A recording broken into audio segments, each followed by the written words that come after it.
What's going on, everybody? I've been meaning to make some more tutorials, but I wasn't really sure what I should make one about. I had a few requests in the past for a specific pattern, so I think I'm going to make it about that. This particular pattern is like branched off the idea of thread the needle, split time butterfly thread the needle to be specific. A few months ago I was working with that, and I was taking that thread the needle and thinking, how could I apply this in a different way other than just threading the needle. What I ended up doing was throwing in some anti-spin and some polyrhythmic timing to it, and ended up doing something like this initially. This was the first of the patterns that came. Now what this is combining elements of several different concepts. Not only thread the needle, but it's including anti-spin flowers and body tracing in with it as well. So the first thing I want you to notice, each hand at its turn will back off to the inside plane. What I want you to do, if you're not doing it already, is back it all the way back to your elbow, or to the elbow of the opposite hand. So you're doing this. Next thing I want you to do, and if you're already doing it, great, just focus on sliding your hand or your wrist across the forearm of the extended arm. If this one's extended and this one's going to be threading, I want to slide that hand across this forearm. Slide it and push it through. Slide, push, slide, push, slide, push. You should hear a little shh noise. Shh, shh, shh, shh. When you got that down, then you're ready to move on. What we're going to move on to is practicing our split time butterfly thread the needle, and we're going to move it from side to side, from here to here. So let's do it over here for a little bit. Get that sliding in there. Shh, shh, shh, shh. Move back to the center. Shh, shh, shh. This side. Shh, shh, shh. Doesn't really matter what timing you're in, if you're in split time or same time, just practice moving that around a little bit.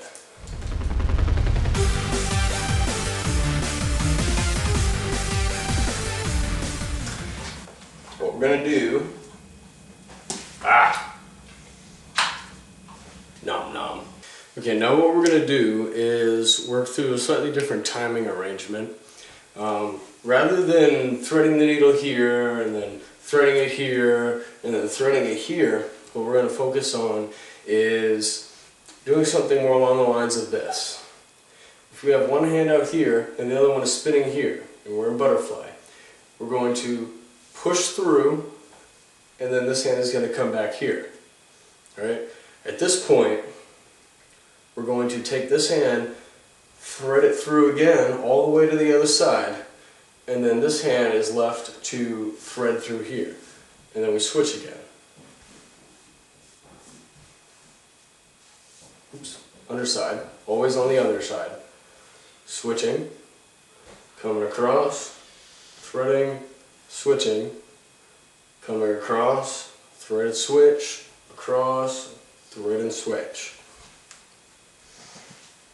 This is going to look like this. Thread switch, oops, here, switch, thread switch, see that? Come across, thread and switch, across, thread and switch.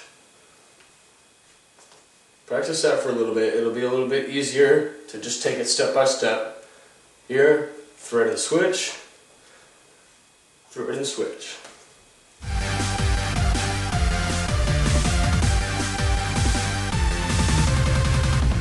When you've got comfortable with that, it should look something like this. When you're working on fine-tuning it, really focus on, or really start thinking about anti-spins. Think about how, even though it might not look like it, that you think of it like you're doing anti-spins. The way you do this is Notice how when I thread through, I end up in the center point. If I really think about it, even if they're here and they're a unit circle distance apart, they could also be here. It's really not much of a difference as far as when the movement takes place. When that switch takes place, it doesn't really matter what distance they are apart vertically. I'm coming down. It is my top hand is going to go first. My top hand goes to my right side, your left, and it goes bam. And then this one kind of comes up, punches through, they switch, and as my right hand goes up, my left hand will go down. And then we're here.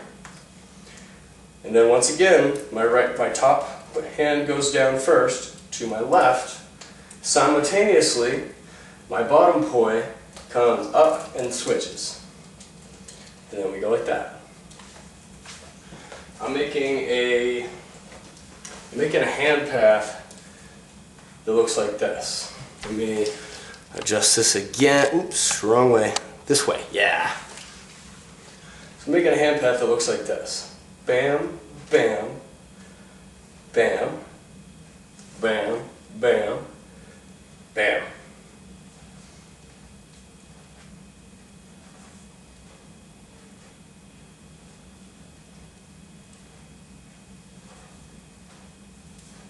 See? This is very, very closely related to our good old friends split time butterfly flowers wall playing, just like this.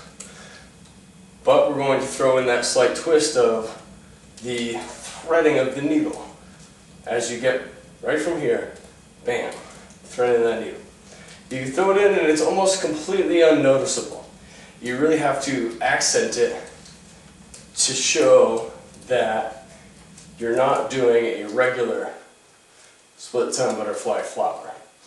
You can accent that through the hand path or through throwing in the other variations of this, which we're going to cover in a minute. But for now, what I want you to practice is taking this horizontal translation that we learned and spreading it out at the vertical point, at this vertical line. We're going to work on bringing our hands further and further and further apart. It is the exact same motions. There is no difference. It might look different, but this is technically, if you want to look at it that way, a 4-petal split time butterfly flower. Even though you're not making any definitive petals, especially on the up and down axis. It is the exact same motions. It doesn't matter. Nothing has changed except for how far apart your hands are. So if you've got that horizontal one, then you shouldn't have too much trouble working into this. If you are having trouble, remember the hand paths that I covered.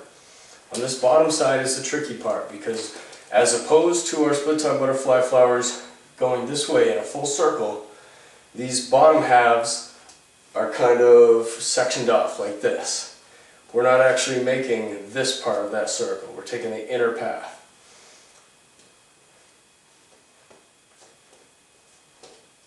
Okay?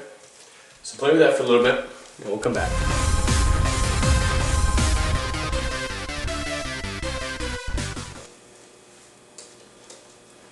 If you look like this, then you're ready to move on.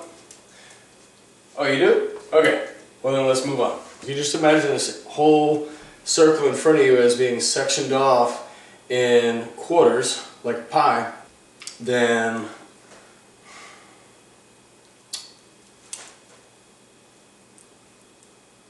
crap.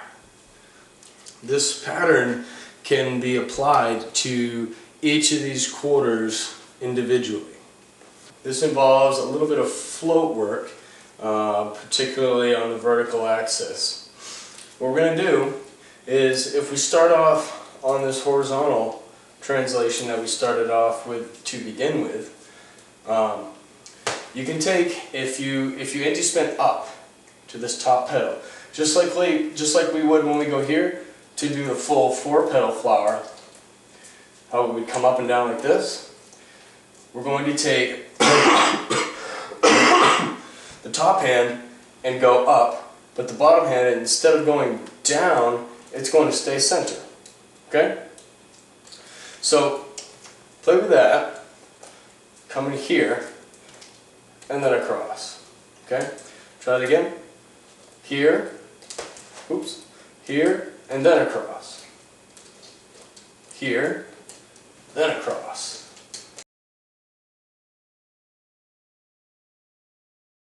Taking note that it is the second hand to head towards this vertical axis.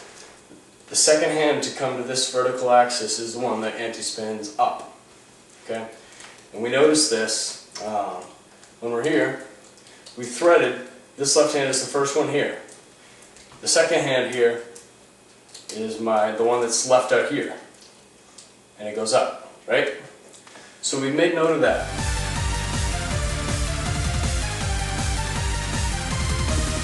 Now for the bottom half, the one that's going to anti-spin at one of these vertical pedals is going to be the first hand to that center axis. The first hand there goes down. It should look like this. We're starting here. We switch. Now this hand in the center doesn't come straight here. I mean it does, but it ends up down here. And this one left out of the side is going to horizontally translate across. Then the bottom poi threads through, you do the switch, and then this one goes down. Translate, thread and switch, down. Should look like that. Work on that, and we will continue.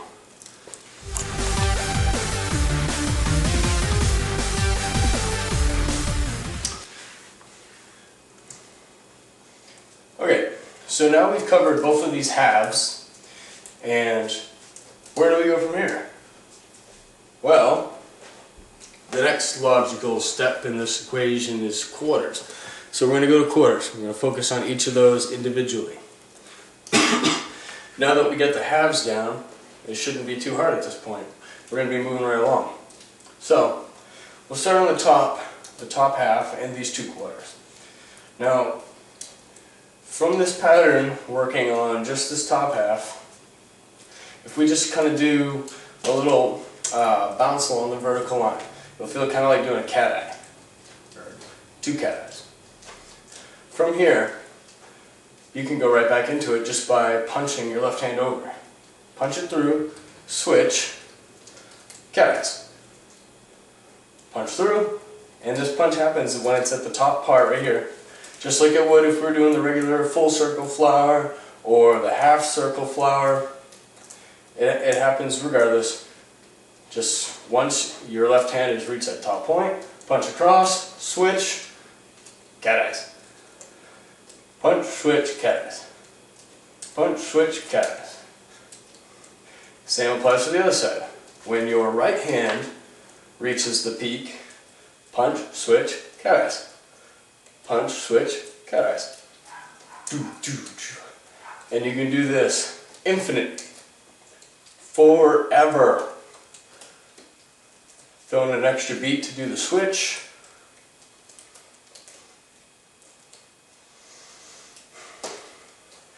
You can go straight back into the half circles. At any point you can switch it up between halves, quarters, and full circles whenever you want to.